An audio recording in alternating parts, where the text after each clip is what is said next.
by the sound of violence.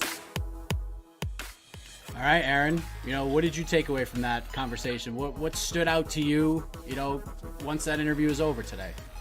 When I got for the Nick Diaz interview is, when you go to the grocery store and you go and you check all the milk and you're looking at the dates and some of them expired, some of them aren't.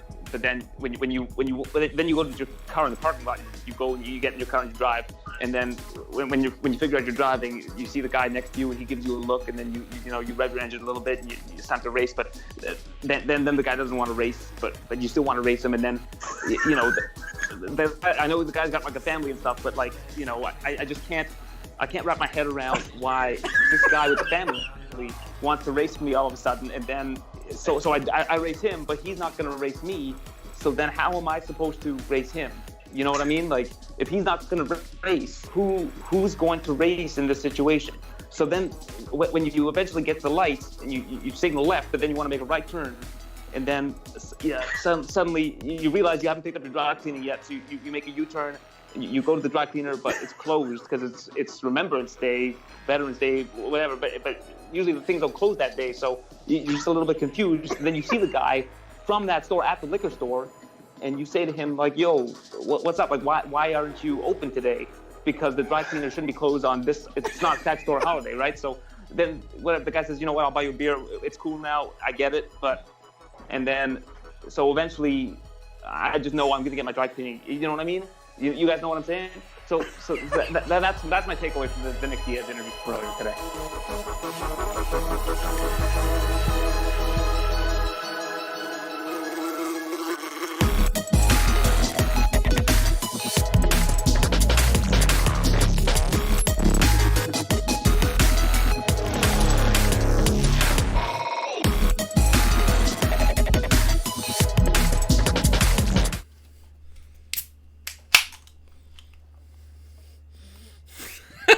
We are back, everybody. And as you guys can tell, Chris is pretty excited.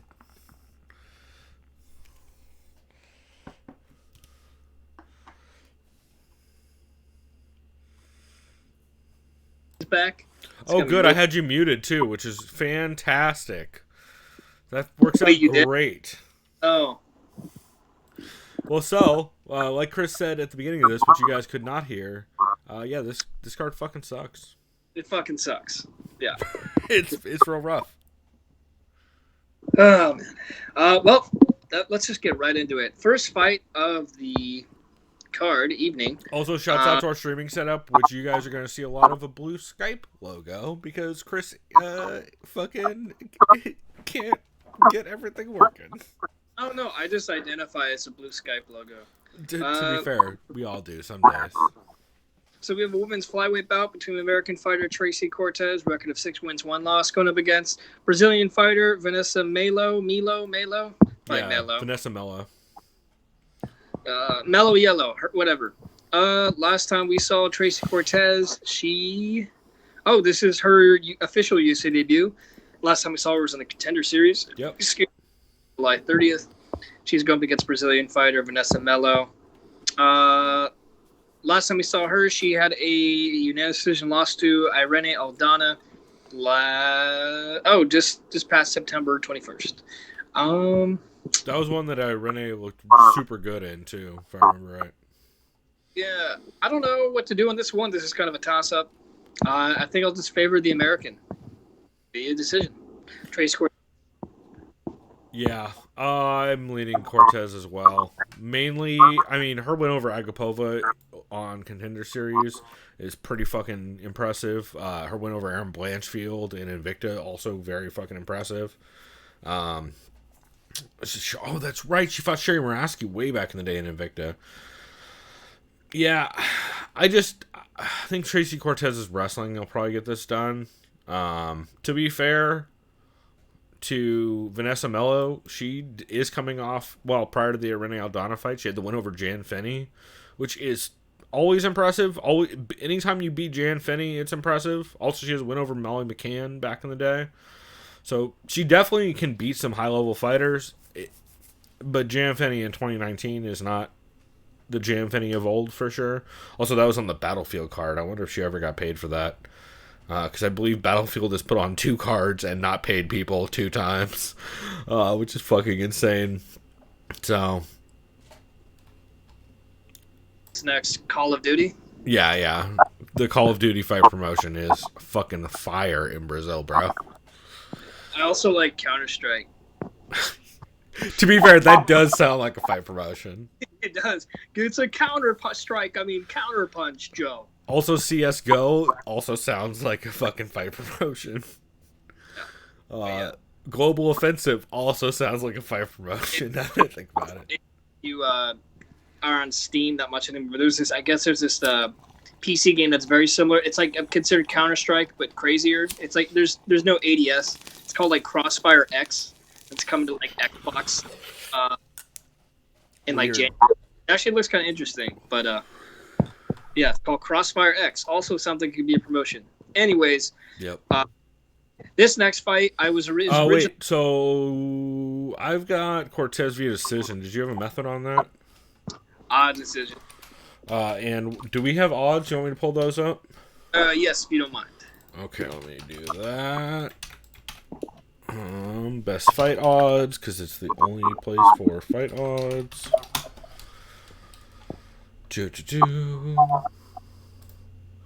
All right, Tracy Cortez. Yeah. Who do we use again? I guess it doesn't matter. Oh, I know. Minus 208 for Tracy Cortez to a plus 170 of Vanessa Melo. Sounds about right.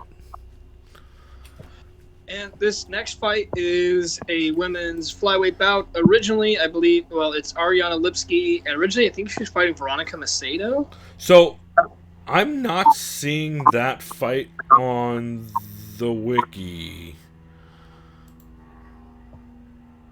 I don't know if anyone dropped out. So also, Tracy Cortez and Vanessa Melo miss weight. Oh, so it's catch weight.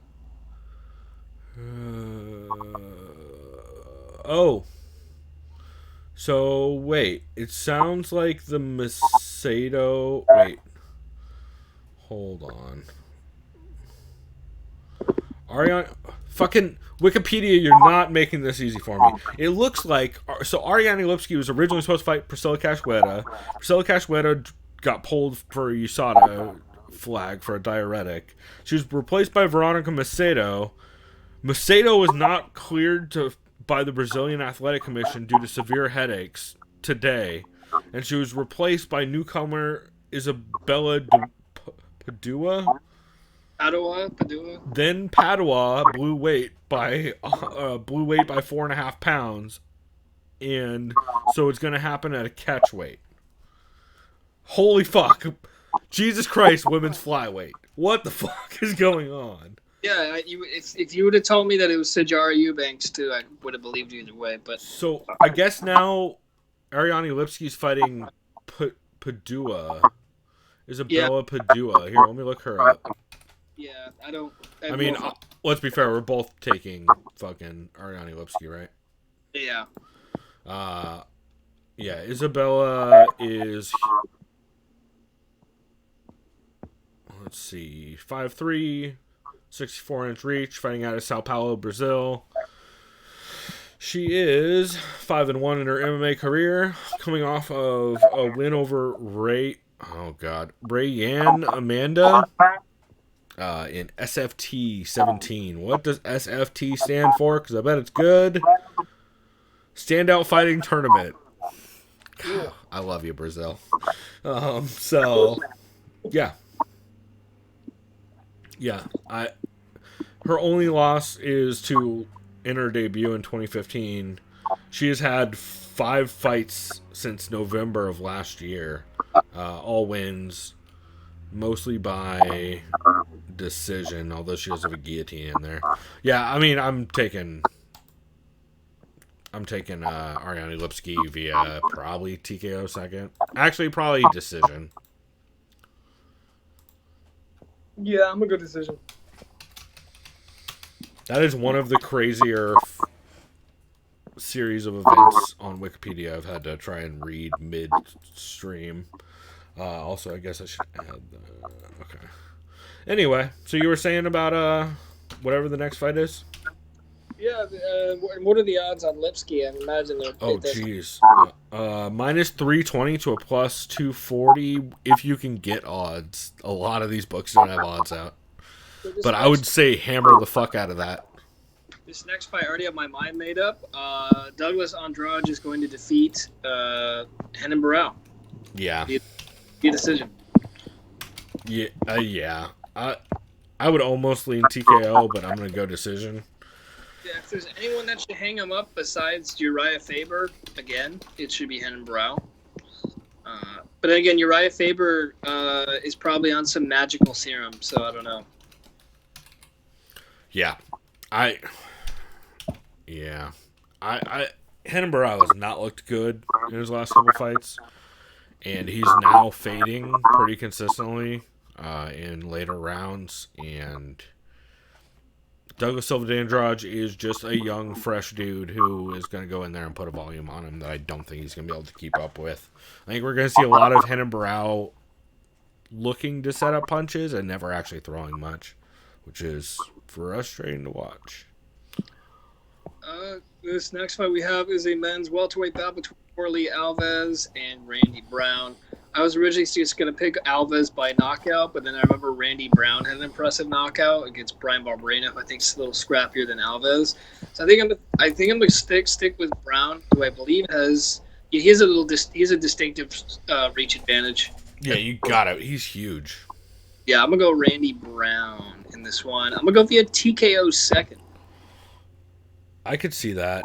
I'm going to go Randy Brown via decision.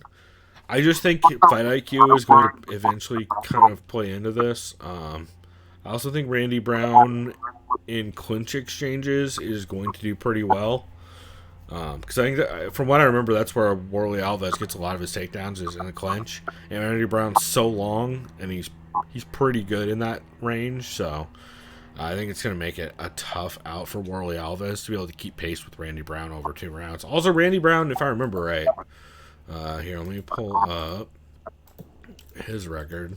If I remember right, he's had a really good run outside of... Yeah, his losses since 2017 are to Bilal Muhammad, which fucking no shame. Bilal Muhammad's a tough out for everybody. And then getting hit the hammer-fisted freak knockout by Nico Price.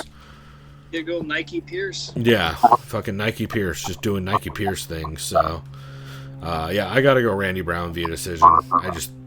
I think he will more consistently make the right decision throughout the fight to get the win. And what are the odds on that for those?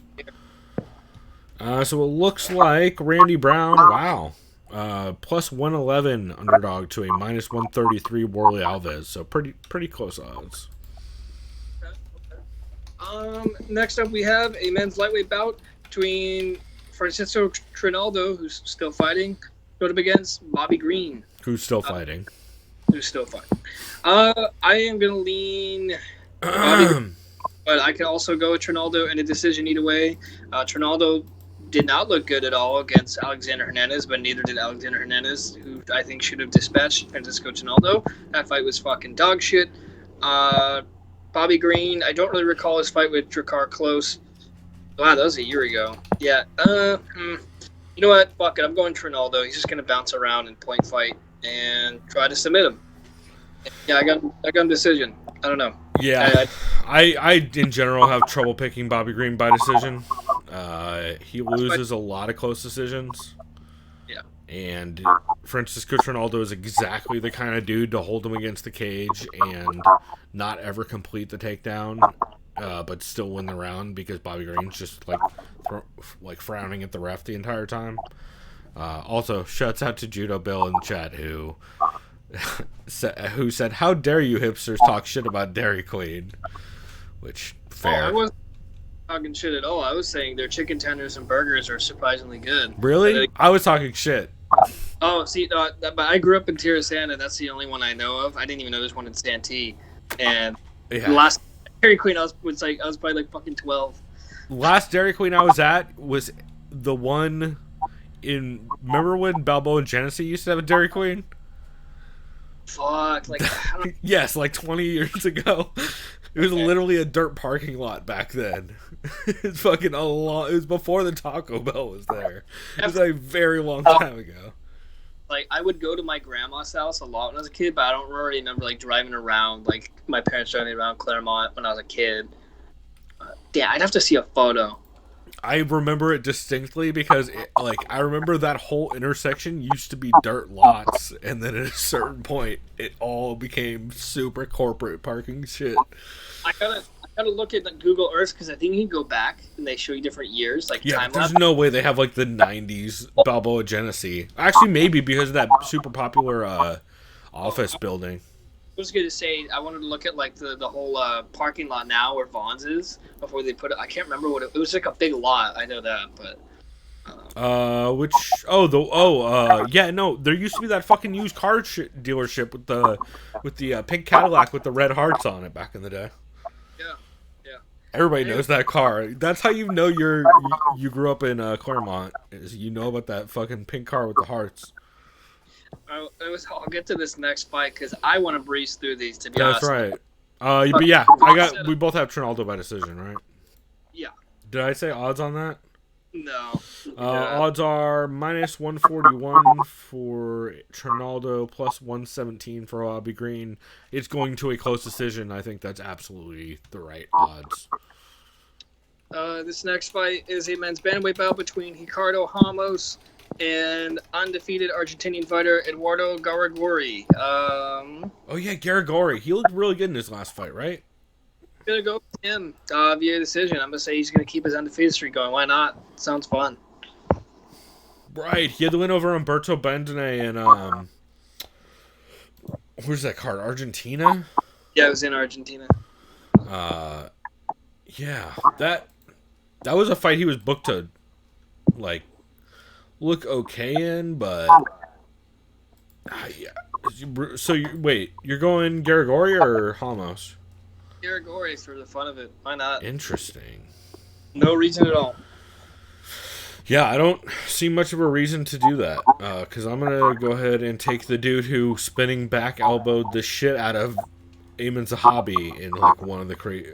Also, his fight with Kang Ho Kong was dope from what I remember. He did okay against Said Nurmagomedov from what I remember. Yeah, I'm going Ramos via probably decision. I think it'll be a scrappy fight though. I think this will be one of the funner fights on the card. Oh right, I'm doing odds. Garagori is a plus 315 underdog to a minus 345 Ricardo Ramos. That seems wide as fuck. Yeah. All right. So we got another men's welterweight, or we got a men's welterweight bout between Sergio Moraes and the James Krause. Last time we saw Sergio Moraes, he got uppercutted into the shadow realm by Warley Alves this past May. Last time we saw Krause, he's had a tough run as of late. Was a year ago where he also knocked out. Where he knocked out Warley Alves. Yeah, that was one of James Krause's best fights we've seen in a long time. I think he's always been a lightweight guy. I think that was his welterweight debut. It was, yeah, and this is his second fight at welterweight. He looks really good in that fight. This is why I'm picking James Krause. He looked totally different and a lot better at welterweight. Man. What method do you have him by? I think it's going to be decision. He's good. His footwork ain't too bad, and he's good at kind of sticking outside with the jab and circling. Man, this is sure going to be a fun card, considering so far you think every prelim fight is going to decision. Like 2 fights, yeah. I have like 1 knockout. And also, I think every prelim fight is going to decision. Yeah. Jesus. I don't know. So, I think this fight goes to decision. I don't know what to make of James Krause. James Krause looks really good. He's always looked pretty good, but he doesn't always show up. And he has coasted on a couple, like the Tom Galicchio fight is the definition of coasting. Because he probably could have put Tom Galicchio out, but kind of just kept James Krause the shit out of him. I'm a big James Krause fan. I like him a lot. He trains out of, I believe, Factory X, right? Glory MMA and Fitness, which is the one that that's the one in Missouri that. It's there. There's a couple other guys. Yeah, Megan Anderson, Laura Senko train out there too. They also cross train, I believe, with Factory X in Denver. Because I know some of the guys like Chris Camozzi and some of those guys train in both places. Yeah, man. I feel like the smart pick is James Krause. I just don't. So the problem I'm having is Sergio Moraes has gotten smashed in his last two fights. However, yeah, Sergio's 30. What at this point? 37. Yeah, and he's had a lot. Wow, James Krause is only 33. Shit. Yeah, I'm gonna take James Krause via decision. Unfortunately. Going into this, I wanted to take Sergio Moraes. The thing that's making me hesitant is Sergio Moraes, from what I remember, I did not do tape study for this card, by the way, because I am worn the fuck out, to be honest. I'm glad we have 2 weeks off. So, yeah, Sergio Moraes, when he got top position on Anthony Rocco Martin in their fight, if I remember right, kind of didn't do shit with it, like, at all, really. So it makes me really hard to take him because I think he will get top position on James Krause at some point. I just don't have any faith that he's going to be able to do anything significant with it unless James Krause puts himself in a bad position, which James Krause is not that dude. He plays a pretty straightforward game, so I don't see him giving up any like dumb back takes or anything. Yeah, I don't know. Excuse me, I don't really see that either. Yeah. What are the odds? So yeah, I got Krause by decision as well, I guess. The odds on this one, James Krause. Wow, I would not have guessed he's the favorite. He's a -204 to a +167 Sergio Moraes. I thought that was gonna be pretty close to pick him. That's interesting. Yeah, at that money, I don't hate Sergio Moraes. Especially because I do think this is probably going to a decision. I think probably both of them will win a round. Sergio will slow down hard in the third is the problem. I think Krause can probably take over. This next fight we have is a men's middleweight bout between 2 Brazilians, one Marcus Perez and the other one Wellington Turman. Wellington Turman, maybe the whitest name in all of MMA, even though he's Brazilian. Yeah. Wellington Turman. Yeah, he definitely sounds like he owns an array of sweater vests. Yeah, or it's like some sort of like a fucking law firm. Wellington, Yeah, 100%. Although I do love the sound of his nickname, which is Fofao. I don't know what it means, but of course, it's some SpongeBob shit. It's a kids TV show person. Oh. Fofao. He also doesn't look anything like this red-headed doll that is. Oh my god, this is horrifying. It's like fucking some Chucky shit. It's horrifying. I wish I could show this on screen. I don't know how to make that happen. I mean, I do, but it's a whole process. Because I have no fucking clue. You know what? Fuck it. I'm going to show it on stream. But holy shit. This is the most... What the fuck is that? Did you see it? Did you look at a picture of it? Like Chucky, his cheeks are like a ball sack. If someone was like lifting up your sack and separating your 2 testicles. Yes, absolutely. It's the most horrifying fucking picture I've ever seen in my life. How do you name your? How is your fight named this?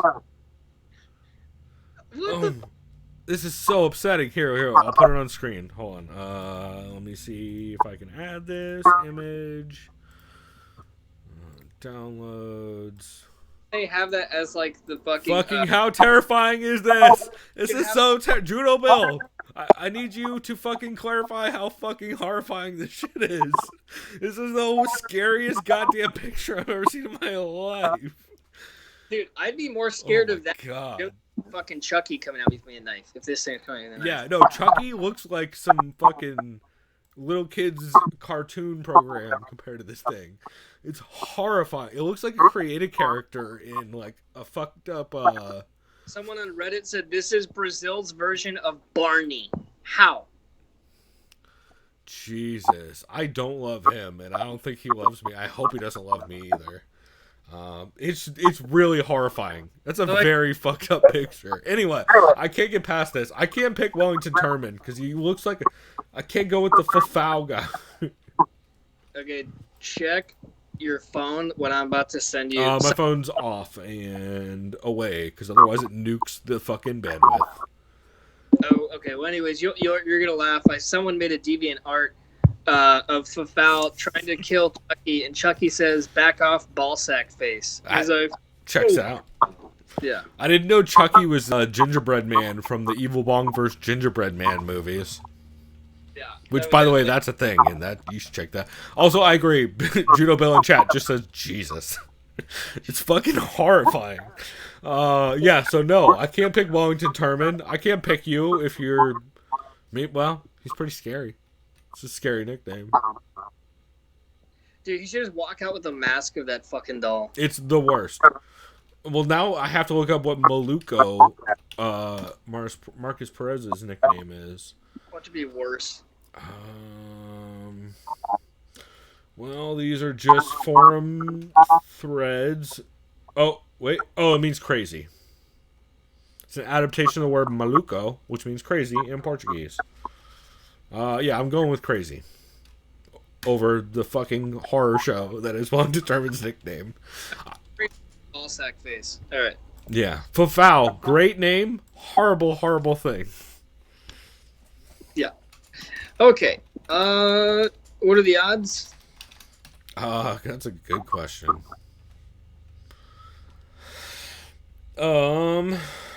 Wellington Turman is a wow, this is dead even. Wellington Turman is a minus 101 underdog to a minus 119 Marcus Perez. Okay. Moving on because I want to. Sorry. Middleweight bout between. Oh, do we have a method on that, by the way? I'm gonna go. Fuck it. I'm going the Marcus guy. He's gonna knock out Ballsack face. Okay, I'm going sub. Do you have a round? Round one. Why not? Let's Sure. do it. Next up we have Antonio Arroyo going up against Andre Muniz, Frankie Muniz's long lost brother. Oh shit! Shit. Last time we saw Arroyo, Fucking Miramax. he was in a contender series where he arm triangle choked Steven Regman this past summer. Frankie Muniz's brother, last time we saw him, he won the rear naked choke. Such a dumb joke. I'm here for it. I don't care. Originally Brazilian Frank. Nah, that's better. Okay. Was in August. As a contender series. It's going to be a fucking jiu-jitsu battle. And at this point, I'm going to just do MMA math and go with Frankie Muniz's brother, who has a lot more fights. And he's not going to sub Arroyo because he's also getting good subs. So it's going to be a decision. And Frankie Muniz's brother is going to win. Yeah. Interesting. So having done zero tape study on this card, I've watched both these people fight 2 times, and I have zero recollection of any of it. To be fair, I believe they were on the Brazil contender series, which fucking that was an experiment that I am guessing they're not going to do again, considering how it went last time. Oh boy, yeah, dude is crazy experienced. I probably have to take Frankie Munoz's cousin also, or whatever the fuck he is. Yeah, dude has a crazy amount of experience over the other guy, and they're not that different in age. So I'm leaning that way. Zero reason outside of that. Although, good God, they've tried to book him against some people that are not great matchups for Arroyo.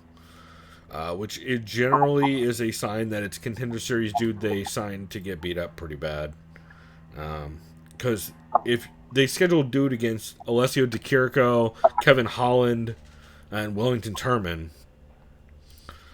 Yeah, that's interesting. Yeah, I'm going Andre via I guess decision. I'm gonna pick decision on this whole fucking card except for that Perez fight, aren't I? Yeah, so I also have Malcolm in the middle via decision. You have Muniz in the middle. Yeah, at this point. Sweet. Let's see. Odds on that. I'm over this. Let's get going. Oh, yeah, the Muniz fight, it's dead even. It's minus 115. Frankie Munoz. I'm just combining everything with the plus 105 Arroyo. We got a lightweight bout between Charles Dobronx Oliveira, a.k.a. Mr. Happy Meal himself. That's right. That's that old school shit. Yeah, I remember there was that photo. Someone had tweeted it out. This is probably like 5 years ago already, but I remember he's the original Big Mac. Yeah, he's the original Big Mac, but I think he said he's addicted to Happy Meal. So he's like, yeah, I just go with my kids, and I order like a lot more, and they're like, Dad, why? I just handle them. All right. Fucking Happy Meals are the shitty. Okay. I can't. Dude, you already know that they're about to have like some new Star Wars Mandalorian giveaway or some shit like that. Like Disney just wants that extra bread. Do they even do that shit anymore? I assume nowadays they just like give you fucking coins on an app or some bullshit. They actually got ways because someone died. Some shit. Checks out. Yeah. He's going up against Jared Flash Gordon, aka the nickname for anyone with the last name Gordon, evidently. Last time we saw Charles Oliveira's in a nice little win streak here, 5-win streak, with wins dating back to 2018 against Clay Guida, Christos Jagos, Jim Miller, David Tamer, Nick Lentz. I think you mentioned that Jared Gordon is Nick Lentz, Diet Nick Lentz, something like that. Yeah, I think it was Connor Rebush and Phil McKenzie who brought that up this week, and it's on the money. I got to go with Charles Oliveira. He's on a nice little win streak. I don't know if he made weight. It wouldn't surprise me if he did. I believe he did. Based on what I saw on the wiki, I didn't see anything about him blowing weight. All right. Anyways, yeah, I got him by sub. He's going to sub Jared Gordon. Yeah. I'm going the same way. Man, there's been a whole lot of fucking people dropping off of this card now that I'm looking at it. No wonder this card looks the way it does. So what are the odds real quick so I get onto this co-main event? For real. Yeah, I've got Oliveira via sub in the first. I think if this gets to the third round, Gordon probably takes the third round. Just because Oliveira slows down and Gordon is a classic Rufus Sport dude who will start pushing the pace late. He's got a lot of like Bilal Muhammad qualities when he gets going. So yeah, but I got Oliveira via sub early. The odds on this. Jared Gordon is a holy shit. That's a crazy line. Charles Oliveira is a minus 435 favorite to a plus 326 underdog of Jared Gordon. That's way too wide. Yeah, that's wide. I like Chucky Olives as much as the next guy, but Jesus Christ. Wide. So next up we have a terrific co-main event between Maurice Shogun Hua going up against Paul the Bear Jew Craig. Yeah, I got Shogun by knockout in the second. Yep. So moving on, what are the odds? Yeah, I have the same thing, honestly. I don't have enough faith in Paul. I also have zero faith in Shogun's chin, so I can see this literally going knockout either way. I just don't think... I have zero faith in Paul Craig to sub Shogun, and I don't think Shogun is chinny enough to get knocked out early by Craig. And he hasn't been gassing hard or anything too much. Although he get fucked up by Tyson Pedro for like 90% of that fight. So another terrible line. This seems way too wide. Shogun, who was a minus 286 to a plus 226 Paul Craig. That's fucking insane. Yeah. What's Paul Craig via knockout? Because I bet that bet is real fucking good. Most people are not offering it. Let's see. 5 dimes says Paul Craig. Inside the distance is plus 384. That's fucking nuts. Paul Craig via knockout is plus 945 or 942. Put $10 on that. I literally might put money on that. That's crazy. Like inside, I might do inside the distance and by knockout. That's fucking nuts. By sub is plus 500. That's crazy. I don't mean to rush this, but I'm about to shit my pants soon. So we got the light heavyweight. I think those sandwiches are creeping back up, man. I had some coffee. All that Dairy Queen talk. Yeah, that too, man. Let's lighten out. We got Jan Blachowicz, a.k.a. Jan of Rivia. That's right. I fucking love that bit every time Connery Bush does it. A.k.a. we used to call him BJ Blachowicz. I was just about to make that joke as well, yep. He's going up against Jacare Souza, who's making his... I don't know if it's his light heavyweight debut, because I think he was in light heavyweight and Strike Wars, but I'm probably wrong. I don't remember. But yeah, maybe. Wait. I know Blachowicz is a black belt in BJJ. He's nowhere near Jacare's black belt level. Yeah, that's fucking some... But I really do expect Blachowicz to win via knockout, actually. Yeah. Yeah. I'm going to say, second round. Because his jab is really solid. He's going to keep Jacare. I think his sprawling's all right. And I know jiu-jitsu... I mean, it's not really like wrestling. You can't really dart in on a single. Right, but Jacare is not exactly like a straight wrestler either. Kind of crawl and fall forward like Damian Maya and just don't let go of their leg and you take their back. Yeah, he grabs a lot of low singles and stuff like that. And he'll get some takedowns in the clinch too. But I think the size difference from Jan is gonna be a fucking problem because they're pretty different, right? Let's see. Jacare is 6'1", 72-inch reach. Jan is 6'2", 78-inch reach. That 6-inch reach advantage is pretty big. Yeah.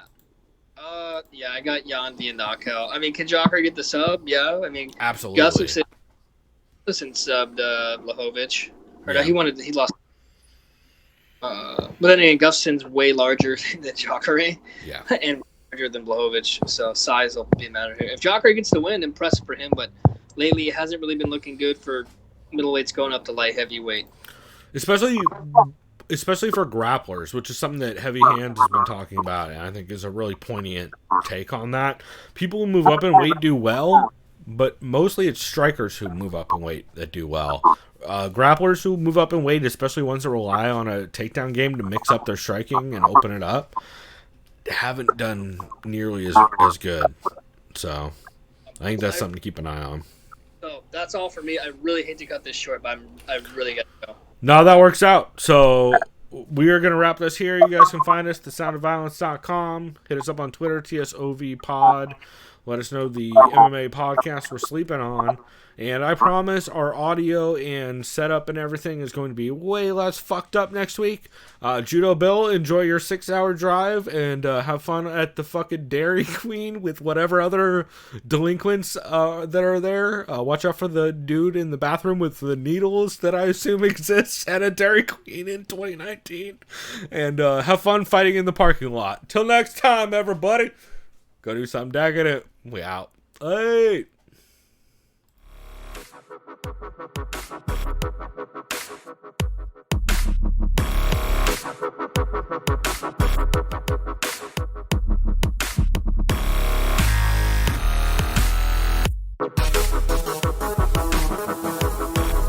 Liked by the sound of violence.